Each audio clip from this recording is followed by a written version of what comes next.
When it comes to finances, everybody has advice. Who's right? Hey guys, welcome back to 5nothing100nothing.com. I am Fugit. That stands for the fittest underdog guru using intelligent tactics. Today, guys, I was driving to get my son from school, and I passed by an establishment that an old friend of mine owned, and he since passed, taken from us far too young, Mark Showerman. I passed by his old store, and I don't know if the family still owns it or what, but it kind of took me down memory lane. He's been gone for probably close to 10 years now.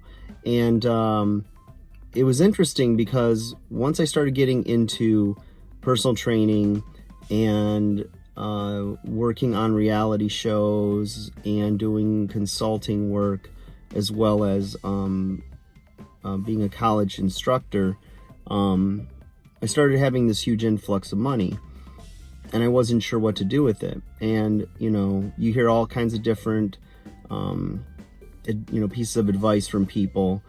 And at the time, I was working with a pretty broad, affluent client base, and so everybody had different opinions on what you should do with your money. And the interesting thing was, do you save a lot of it? Do you invest most of it and keep it in high risk stocks that bring the biggest return because you're younger and you can afford to take risks? What are your spending habits like? Do you remain very frugal, or do you just, if you got the money for a Ferrari, do you just go buy a Ferrari? Like, what do you do? How do you really balance this out? And I remember Mark had done very well in his life, and he was set up for the rest of his life, but he enjoyed working.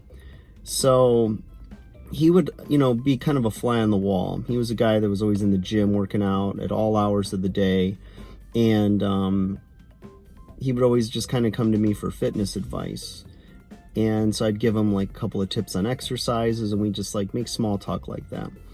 And one day, after I'd gotten the most recent piece of advice from somebody on what to do with my money, he pulls me aside. He goes, "Can I give you a piece of advice?" He goes, "You could take it for what it's worth." He goes, "But I've lived a long time, and I've done a lot of things with money, and I can tell you that you need to do these three things." He goes, "Invest a little, save a little, spend a little." And he goes, "Balance it out." And I said, "Well, if I invest a lot now, then it's going to bring me this huge return in the future."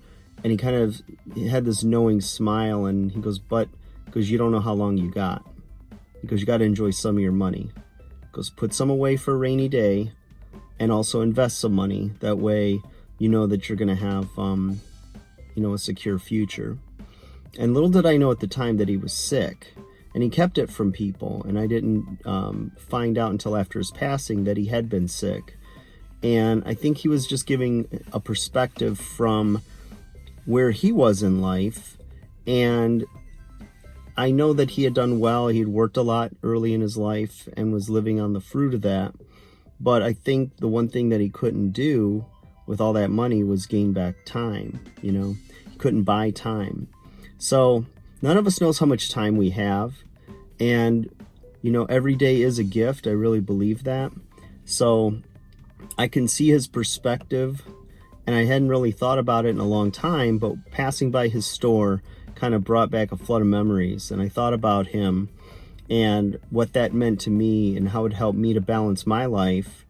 And I try to live by those principles, and I know that there's times in life when things get a little crazy. You're trying to either dig yourself out of a hole, so you're saving a lot and you're paying off debt or doing things like that. And then times when you're doing really well and you still have a mentality of saving and being very frugal.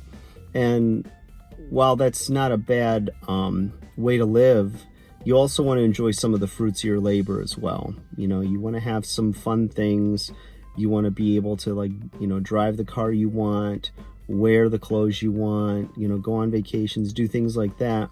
But there's also a lot of people that have made a hell of a lot of money and are in debt today. And you just look at athletes and artists and actors that have, filed for bankruptcy when they started to live a little too high on the hog. So just some food for thought for you guys. Hopefully some of you young guys out there can take that advice and apply it to your life as you will. And I hope it helps. Like, share, subscribe. I'll talk to you guys again soon.